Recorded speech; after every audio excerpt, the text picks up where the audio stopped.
training was over. A regiment of Marine Corps artillery stands its last inspection in the Pacific before shoving off for combat. Combat troops have always christened the weapons they fight with. So when an Iron Lady named 105mm howitzer model M2A1 answered roll call as Glamour Gal, she wasn't just part of another section in G Battery anymore. 10 men and a gun had become a team of 11. There was the section chief, Sergeant Pipes from the Louisiana Bayou country, and the gunner, an ex-bomber named Bill Smith, Jr. Big Stoop Simulovich, a Wall Street clerk, fired Glamour Gal, and the loader was Chief Jefferson, a Choctaw Indian. There was Furman Alfonso Martinez out of Old Spain by way of Montana, and from Coal Valley, Pennsylvania, a one-time welder named Tom Hanby.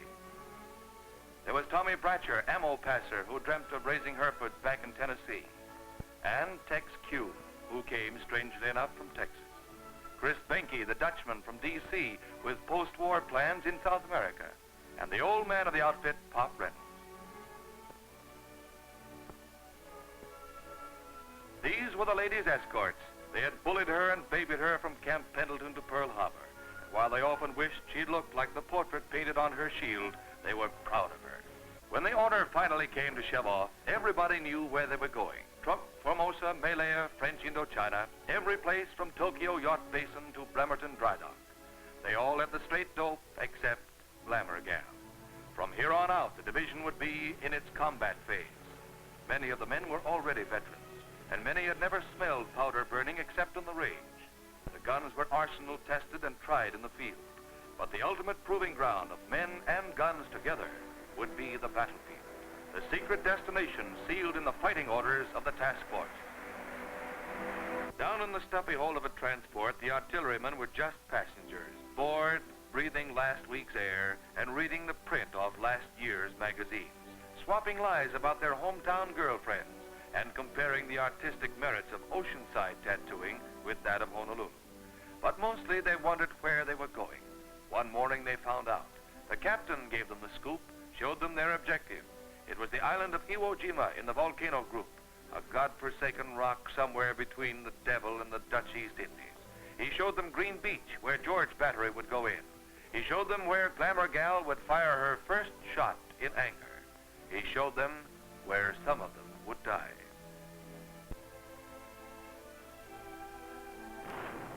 D-Day. Iwo had already gotten the roughest preparatory rub-down of any spot in the Pacific, but it still crawled with Japs, and it looked like the first wave was going to have to fight with its feet wet. With their guns still below decks, the cannoneers of G Battery waited for the word from shore, the message that would tell them that the infantry was beached and wanted artillery support. Following the debarkation plan, Sergeant Pipes and half the crew went in with Glamour Gal in an amphibious truck, while the rest of the section clambered down the scramble nets into landing craft. It was just like maneuvers, except for that funny feeling around their breakfast. Crossing the line of departure, the men of the assault force realized that the Japanese artillery had good seaward observation. As the rain shortened to include small arms fire, they knew the beach was still hot and that Glamour Gal would be plenty welcome. Running a hellfire of sniper shots and mortar bursts, G Battery hit Green Beach. It was shin deep with soft volcanic ash that rendered most towage vehicles inoperable. There was no time to deploy inland. The order was to set them up on the beach, which is already cluttered with traffic and supplies. It was exposed and enfiladed, but the infantry was in trouble. And as quick as they came ashore, the guns were met by their crews, moved a few feet, and registered on their first combat target, menacing Mount Suribachi, the main observation post of the Japanese defense system. Glamour Gal fired her first shots like a veteran. There wasn't much to it, no mathematical searching for an invisible target. She rifled them right over the heads of the infantry, almost point-blank range.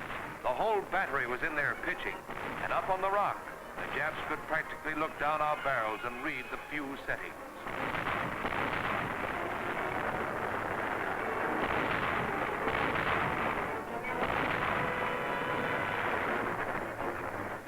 By evening, the casualties had started coming back. Glamour Gal hadn't lost any of her crew, but some sections were going to start short-handed the next day. The morning of D+1, found Glamour Gal and G Battery still sighted in on the sullen flanks of Suribachi. The beach was still cluttered. The guns were crammed into a 20-yard front. The range had dropped to 800 yards, matching trajectory with the M1s of the infantry. And somewhere inside that 800 yards, the infantry was starting the assault that would put the flag on Suribachi. But it took teamwork to put it there.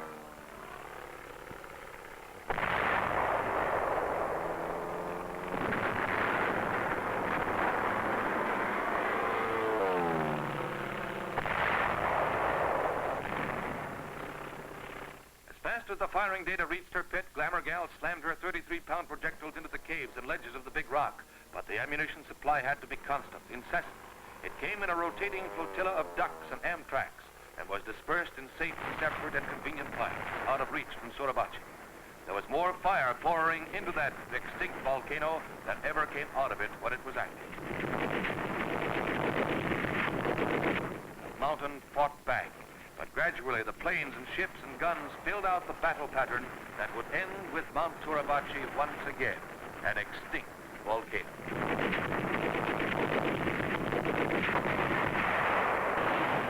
Close by Glamour Gal's gun pit was the surf-washed wreckage of hundreds of our landing craft, many of them gunned to pieces, bringing shells to the artillery. When they were hit, the debris wounded our gunners. The litter of derelicts made subsequent landings dangerous. But we owned the beach, an unshakable foothold on Iwo Jima.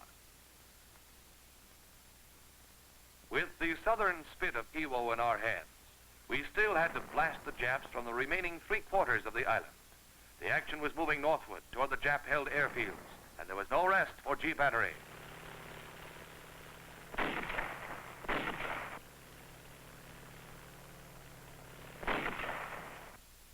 No place on the island was safe from the searching Jap fire, so Glamour Gal had to be dug well in her new position. The men moved cautiously because the sniper fire was heavy, and besides, the infantry was waiting. A change of positions meant an uneasy lapse in artillery support. The firing lag had to be kept to the absolute minimum.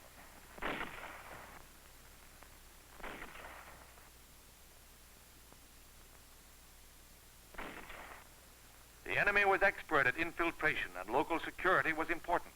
While Glamour Gal was digging in, her little sisters carried the ball.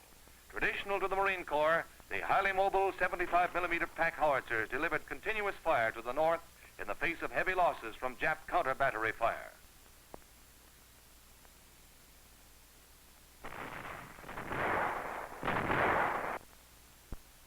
Any level ground that the Japs weren't using served as an airstrip for our grasshoppers.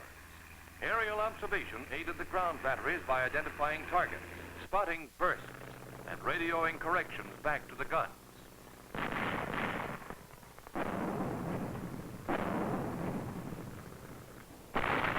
At the southern approach to the first airstrip, another battalion of 105s was set up on Glamour Gal's flank.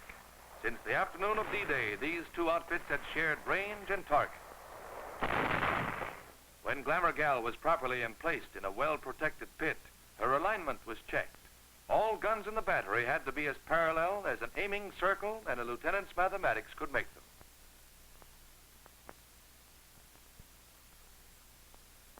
Forward observers landed with and deployed ahead of the infantry, spotted a large concentration of Japanese.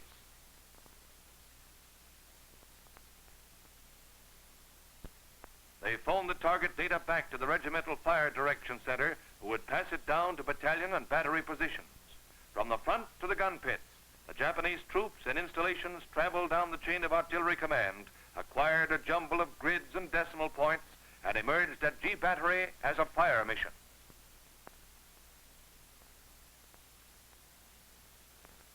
A synchronized barrage, with the entire regiment backing up Glamour Gal as she blistered the paint off her tube to get her quota of effective rounds into the target area.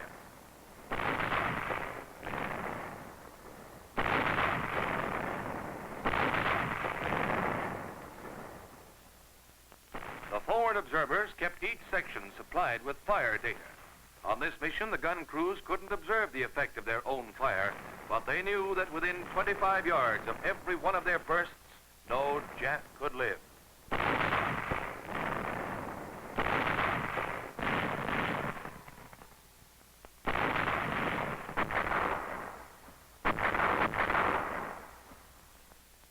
ahead, the infantry watched the smoke and bursts of the barrage. When it lifted, they were going in.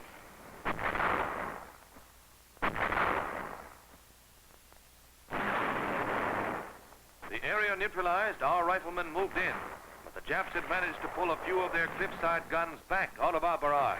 Enemy mortars and artillery were still zeroed in on the path of our advance. Rockets and tank teams delivered direct artillery and flame against the fortified ridges and into the firing forts and embrasures of the Japanese caves.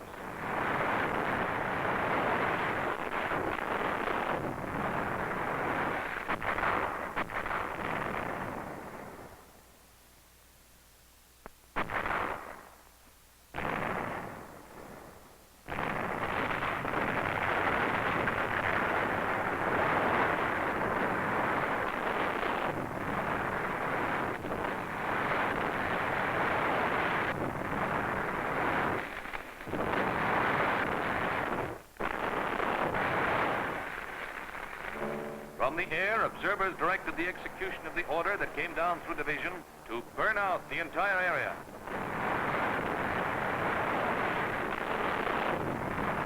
A lull in the fire requests meant no rest for the gun sections. Glamour Gal had to be cleaned and ready for the next mission the infantry might call for. And the ammunition had to be unpacked during spare moments, for there would be no time when the firing started. Whenever possible, it was prepared in advance as well. The shell casings were loaded with powder bags, the number depending on the probable charges to be used. On the projectiles, fuses had to be set for everything from super quick to come next Sunday. Everything was prepared swiftly and with mathematical precision.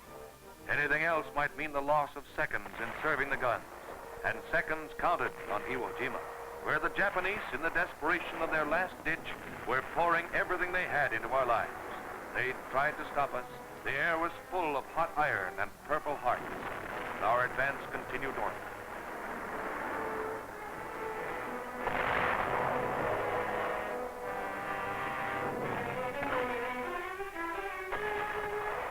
A few days after Glamour Gal had hit the beach, the Corps artillery had landed its 155mm howitzers. Not as fast or as mobile as the 105s, they had greater range and destructive power, and they were just the answer to the long-range Jap coastal guns.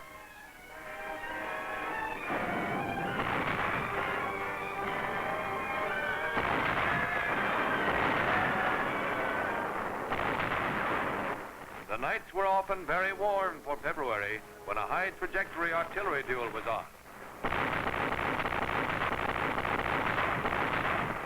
It was give and take until the Japs sent a lucky shot into the division ammo dump.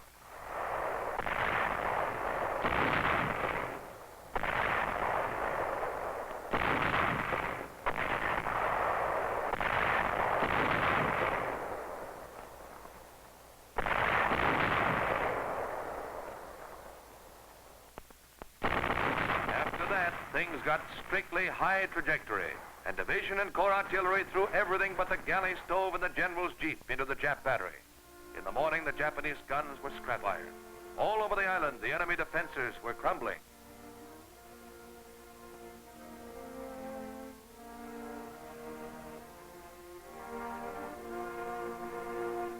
For the first time in almost a month, the artillery could stop to pick up its brass. The campaign was over. After 28 bloody days of fighting, the name of Iwo Jima went into the battle honors of 3 Marine divisions and into the glorious traditions of the United States Marine Corps. Glamour Gal was now a veteran. It had taken a paintbrush to name her, and 28 days of blood and fire to baptize her. Now she and the boys were getting ready to shove off again, getting ready for the next operation. This time, too, everybody knew where they were going. Korea, Formosa, Malaya, French Indochina. But they didn't know that their next landing would be on Japan itself. They didn't know that inside of 7 months, the war would be over, and that Glamour Gal's next mission would be as a policeman's club to help keep order in Greater East Asia.